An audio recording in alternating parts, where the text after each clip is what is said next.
Hello जय हिंद दोस्तों, स्वागत है हमारे यूट्यूब चैनल पे आप सभी का। तो दोस्तों चलिए बात करते हैं आज ये बिहार पुलिस होमगार्ड जो बहाली चल रही है अभी, इनके बारे में कि बिहार पुलिस होमगार्ड का जब मेरिट बनता है तो उसके बाद क्या होता है, मेडिकल कब होगा, प्रोविजनल लिस्ट आने के बाद क्या होता है, डॉक्यूमेंट वेरिफिकेशन कब होगा, इन सभी बातों के बारे में आज चर्चा करते हैं। तो चलिए दोस्तों, देखिए मधुबनी जिला का है ना, प्रोविजनल लिस्ट जारी कर दिया गया है। तो देखिए सबसे पहले होमगार्ड में क्या हुआ, फिजिकल होता है, डायरेक्ट आप फॉर्म भरे और उसके बाद फिजिकल हुआ। ठीक है, आप फिजिकल किए, फिजिकल में रनिंग क्वालिफाई किए, आप रनिंग क्वालिफाई किए, उसके बाद इस 3 इवेंट और किए, लॉन्ग जंप, हाई जंप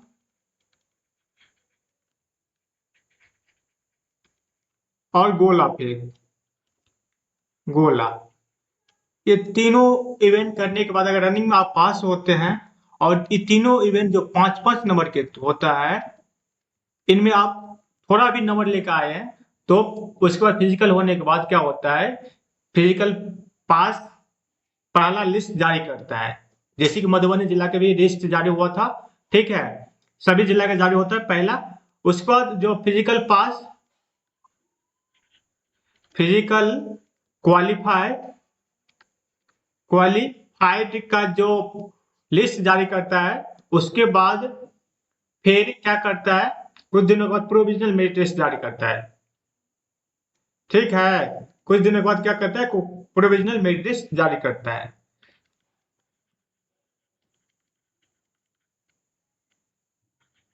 तो प्रोविजनल मेरिट लिस्ट जब आता है,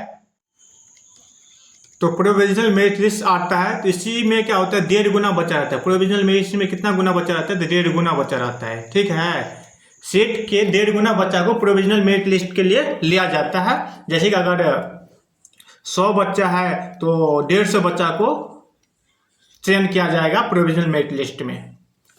प्रोविजनल मेरिट लिस्ट आने के बाद आपको क्या करना है, आपको अपील करना है। अगर किसी भी बच्चे को अगर लग रहा है कि वो उसे ज़्यादा नंबर आना चाहिए था लेकिन कम नंबर दिख रहा है, तो आपको अपील करने का टाइम दिया जाएगा। ठीक है, तो प्रोविजनल मेरिट लिस्ट आने के बाद आपको 2 से 4 दिनों का टाइम दिया जाएगा। 2 से 4 दिनों का टाइम दिया जाएगा, आप अपील करिएगा। कोई भी शिकायत हुआ उस टाइम आप अपील करने टाइम आप दर्ज कीजिए। कोई भी समस्या हो तो प्रोविजनल मेरिट लिस्ट इसीलिए जारी किया जाता है कि किसी भी बच्चे का अगर कोई दिक्कत हो तो वो अपील कर सकता है। ठीक है, जिला में जाकर अपील करिए आप। उसके बाद प्रोविजनल मेरिट लिस्ट आने के बाद क्या होता है, देखिए आपको बताते हैं। प्रोविजनल मेरिट लिस्ट जब आ जाता है उसके बाद क्या होता है, 2 से 4 दिन के बाद आप अपील किए, उसको फाइनलाइज करने के बाद फाइनल मेरिट लिस्ट जारी करता है। क्या करता है, फाइनल मेरिट लिस्ट जारी करता है, अंतिम रूप से मेरिट लिस्ट बनाता है। अगर इसमें जिनका भी नाम आ गया उनको सिलेक्शन हो जाता है। तो फाइनल मेरिट लिस्ट आ गया। अब फाइनल मेरिट लिस्ट आ गया, जिनका भी नाम फाइनल में सिलेक्शन हो गया, अब उसे क्या करना होगा, तो उनका डीबी होगा। कुछ दिनों के बाद क्या होगा, डीबी होगा, डॉक्यूमेंट वेरिफिकेशन होगा। ठीक है, डॉक्यूमेंट वेरिफिकेशन होगा, इसी को बोलते हैं, इसी को बोलते हैं डीबी, डॉक्यूमेंट वेरिफिकेशन होगा। ठीक है, मतलब फाइनल मेरिट आने के एक हफ्ता के अंदर, एक सप्ताह के अंदर आपका डीबी हो जाएगा। और डीबी होने में अगर ज़्यादा बच्चा है तो 2 से 3 दिनों का टाइम लगेगा। डीबी होने में कितने दिनों का टाइम लगेगा, 2 से 3 दिनों का टाइम लग जाएगा। ठीक है, 2 से 3 दिनों के बाद आपका क्या होगा, डीबी हो जाएगा। और डीबी होने के बाद आपका क्या हो जाएगा, कैरेक्टर, कैरेक्टर वेरिफिकेशन होगा। ठीक है, कैरेक्टर वेरिफिकेशन होगा। अगर डीबी आप कर लिए उसके बाद क्या होगा, कैरेक्टर वेरिफिकेशन होगा। कैरेक्टर वेरिफिकेशन 2 से 4 दिनों के बाद आपका क्या हो जाएगा, ट्रेनिंग के लिए भेज दिया जाएगा। ठीक है, ये प्रोसेस हो गया आपका। चलिए आपको बताते हैं। तो सबसे पहले क्या हुआ, आप फॉर्म भरे, फिजिकल किए, फिजिकल क्वालिफाई किए, फिजिकल क्वालिफाई अगर लॉन्ग जंप हाई जंप में एक भी नंबर आए तो आपका क्वालिफाइड लिस्ट में नाम आ जाएगा।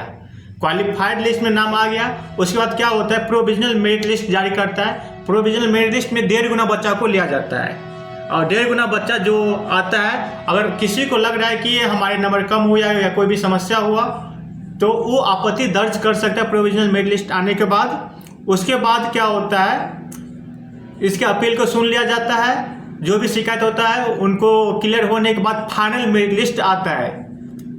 ठीक है, प्रोविजनल मेरिट लिस्ट के बाद क्या आता है, फाइनल मेरिट लिस्ट आता है, और फाइनल मेरिट लिस्ट आने के बाद 1 सप्ताह के अंदर ही आपका वेरिफिकेशन हो जाएगा, डॉक्यूमेंट वेरिफिकेशन हो जाएगा। डॉक्यूमेंट वेरिफिकेशन हो जाएगा, डीबी जिसको बोलते हैं, और डीबी के 2 से 3 दिनों के बाद आपका कैरेक्टर वेरिफिकेशन भी हो जाएगा। ठीक है, पुलिस के द्वारा आपका कैरेक्टर वेरिफिकेशन भी हो जाएगा, और वेरिफिकेशन होने के बाद आपको ट्रेनिंग के लिए भेज दिया जाएगा। ठीक है, आपको ट्रेनिंग के लिए भेज दिया जाएगा। ठीक है, आप वीडियो को अंत तक बने रहिए, आपको बताते हैं कि आपको डीबी के लिए कौन कौन से डॉक्यूमेंट ले जाना जरूरी होगा। ठीक है, डीबी में आपको कौन कौन सी डॉक्यूमेंट की जरूरत पड़ेगी, तो आप वीडियो में बने रहिए, देखिए। और आपको ये अंदेशा होता होगा कि मेडिकल कब होगा, तो दोस्तों बता दे, जब आपका फिजिकल होता है, आपका फिजिकल जब होता है ना, उसी टाइम आपका मेडिकल भी हो जाता है। जब आपका फिजिकल होता है उसी टाइम उसी ग्राउंड पे ही मेडिकल हो जाता है। ठीक है, उसी ग्राउंड पे क्या हो जाता है, मेडिकल भी हो जाता है। एक ही बार मेडिकल होता है, उसके बाद आपका मेडिकल भी नहीं होगा। आप एकदम से निश्चिंत हो जाइए, आराम से।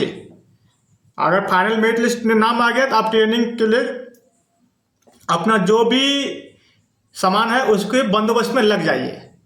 ठीक है, आप फिलहाल चलिए आपको बता दें कि डॉक्यूमेंट वेरिफिकेशन के लिए कौन कौन सी डॉक्यूमेंट की काम होगा। तो देखिए, डॉक्यूमेंट वेरिफिकेशन के लिए यानी कि डीबी के लिए आपको क्या असल लगेगा, तो डीबी के लिए आपको क्या असल लगेगा, देखिए। तो डीबी में आपको सबसे पहले जो आपका फिजिकल एडमिट कार्ड है, फिजिकल का जो एडमिट कार्ड है वो आप लेके जाइए। ठीक है, फिजिकल के जो एडमिट कार्ड है वो लेके जाइए, पहला। दूसरा नंबर, आप का क्वालिफिकेशन सर्टिफिकेट, जो भी स्तर का क्वालिफिकेशन आप दिए होंगे वो लेके जाएंगे। मैट्रिक प्लस इंटर और एक्स्ट्रा हाईएस्ट क्वालिफिकेशन जो भी दिए हो, ग्रेजुएशन हो या पीजी हो, जो भी आपका डिग्री है वो आप हाईएस्ट क्वालिफिकेशन वाले डिग्री लेके जाइए। तीसरा नंबर, आपका डॉक्यूमेंट में क्या लगेगा, निवास सर्टिफिकेट। आप कहाँ के, बिहार के निवासी है तो निवास सर्टिफिकेट आपका लगेगा, निवास प्रमाण पत्र। फिर आपका चौथा नंबर में जातीय सर्टिफिकेट लगेगा, जातीय प्रमाण पत्र। अगर आप ओबीसी से हैं तो आपका ओबीसी एनसीएल लगेगा, अगर एससी एसटी से है तो उसका सर्टिफिकेट लगेगा। ठीक है, ईडब्ल्यूएस है तो ईडब्ल्यूएस का सर्टिफिकेट लगेगा, वो भी करेंट सेशन का लगेगा, याद रखिए। ठीक है, और पांचवा नंबर जो आपका डॉक्यूमेंट है वो हो गया आपका आधार कार्ड। आधार कार्ड हो गया, और छठा नंबर में आपका हो जाएगा पैन कार्ड। पैन कार्ड, उसके बाद 7 नंबर में आप लिख लीजिए, पैन कार्ड के बाद आप ले जाइए 4 फोटो पासपोर्ट साइज में, 4 फोटो पासपोर्ट साइज में, और आप साथ में बैंक पासबुक का फोटो कॉपी ले जाइए, बैंक अकाउंट ले जाइए, आप साथ में क्या ले जाइए, बैंक अकाउंट या बैंक पासबुक। ठीक है, पासबुक, बैंक पासबुक। उसके बाद आपको एक शपथ पत्र भी बनाना पड़ेगा नोटरी से, नोटरी के द्वारा आपको एक शपथ पत्र भी बनाना पड़ेगा, शपथ पत्र भी बनाना पड़ेगा, वो आपको कोर्ट में जाकर मिल जाएगा, आप बना लीजिएगा। ठीक है, तो इतना डीबी से संबंधित आपका डॉक्यूमेंट है, इतना आप तैयार कर लीजिए।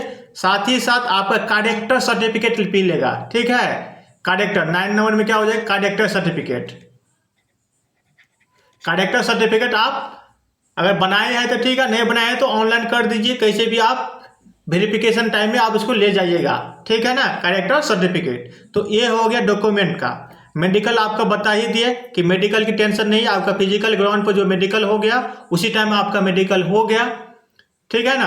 आपको केवल आप प्रोविजनल मेरिट लिस्ट जो आया है उसके बाद आपको क्या करना है, फाइनल मेरिट लिस्ट आएगा और फाइनल मेरिट लिस्ट के आने के बाद आपका डीबी हो जाएगा तुरंत, एक सप्ताह के अंदर डीबी हो जाएगा और डीबी के तुरंत बाद आपका कैरेक्टर वेरिफिकेशन हो जाएगा और आप ट्रेनिंग के लिए प्रस्थान कर जाइएगा, ठीक है। दोस्तों अगर आपको हमारे वीडियो अच्छा लगता है, जानकारी अच्छा लगता है तो हमारे चैनल को सब्सक्राइब कीजिए और दोस्तों के बीच शेयर कीजिए, ठीक है। Thank you.